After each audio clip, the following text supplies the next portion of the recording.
Hi guys, எல்லோரும் எப்படி இருக்கீங்க? இன்றைக்கி பார்த்தீங்கன்னா நானும் என் ஃப்ரெண்டு மீன் குழம்பு சமைக்கலான்னு சொல்லிட்டு பக்கத்தில் இருக்க கடைக்கு போய்ட்டு மீன் வாங்கிட்டு வந்துட்டோம். இது கரெக்டாக எங்கே லொக்கேட் ஆகிருக்குன்னு பார்த்தீங்கன்னா நம்ம துறைப்பாக்கத்தில் தான். மீன் வாங்கிட்டு வந்ததுக்கப்புறம் பார்த்தீங்கன்னா வெங்காயம் தக்காளி எல்லாத்தையும் நாங்கள் கட் பண்ணி எடுத்துக்கிட்டோம். ஆயில் போட்டாச்சு. ஆயில் போட்டதுக்கப்புறம் வந்து பார்த்திங்கன்னா ஆனியன் நல்லா ரெட் ப்ரௌன் கலரில் வர மாதிரி நல்லா ஃபுல்லாக நம்ம வணக்கி எடுத்துக்கணும்.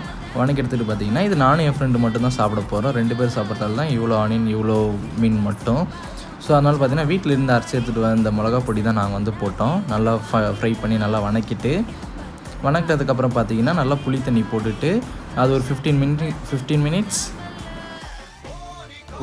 மினிட்ஸ் நம்ம கொதிக்க விட்றோம். கொதிக்க விட்டதுக்கப்புறம் இறக்க போகிற 5 மினிட்ஸ் பிஃபோர் தான் நம்ம வந்து பார்த்திங்கன்னா மீனை நம்ம போடுறோம். ஸோ மீன் போட்டதுக்கப்புறம் பார்த்திங்கன்னா மீன் நல்லா வெந்துருச்சு. நம்ம நல்லா டேஸ்ட் பார்த்துட்டு மீன் குழம்பு வந்து நம்ம இறக்கிட்டோம். இறக்கினதுக்கப்புறம் ஒயிட் ரைஸ் மீன் குழம்பு தான் நாங்கள் நைட்டு சாப்பாடு. ஸோ வந்து பார்த்திங்கன்னா நாங்கள் லாக் ஆஃப் பண்ணிவிட்டு தூங்கிட்டோம். பாய்.